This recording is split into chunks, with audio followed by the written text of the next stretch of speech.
રાજકોટ શહેરની અંદર પુનિતનગરના ટાંકા પાસે એક ફાયરિંગનો બનાવ બન્યો હતો, જેની અંદર એવું દેખાય છે કે વહેલી સવારના 5:30 વાગ્યાની આસપાસ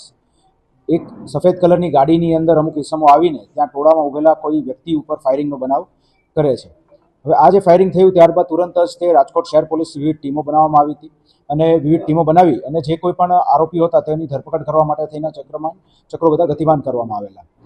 એ દરમિયાન રાજકોટ શહેર એસઓજીની ટીમને બાતમી મળેલ હતી કે જે એફઆઈઆરની અંદર જે નામો દર્શાવેલા છે તે લોકો અમુક પર્ટિક્યુલર જગ્યાએ છુપાયેલા છે અને તુરંત જ તે એસઓજીની ટીમ દ્વારા બધા જ આરોપીઓની અટકાયત કરીને આગળ કાયદેસરની કાર્યવાહી હાથ ધરવામાં આવેલી છે. આ જે બનાવ બન્યો તેનું મુખ્ય કારણ એ હતું કે આજથી આશરે એકાદ માસ પહેલાં જે આરોપી જે છે એફઆઈઆરની અંદર દર્શાવેલ સોહિલ, તેને જે સામેવાળા પક્ષ જે છે તેમાંના એક પરેશ ગઢવી નામના ઈસમની સાથે ઝઘડો થયેલો હતો અને આ ઝઘડો થયા બાદ તે લોકો વચ્ચે સતત છેલ્લા એકાદ માસથી સોશિયલ મીડિયાના માધ્યમથી એકબીજાની સાથે માથાકૂટ ચાલુમાં હતી. આ દરમિયાન જે હાલનો આપણો મુખ્ય આરોપી છે એવો સમીર યાસીન ખાન પઠાણ, તેને પોતાના એક મિત્રને બોલાવીને અને છેલ્લા 8-9 દિવસથી અલગ અલગ વિસ્તારની અંદર આ સામેવાળા પક્ષ ક્યાં ઊભા રહે છે અને ક્યાં એ લોકોની બેઠક છે તેની સતત રેકી કરેલી હતી અને એ રેકીના અંતે જે બનાવ શનિવારની વહેલી પરોઢે જે બન્યો તે બનાવ બનવા પામેલો.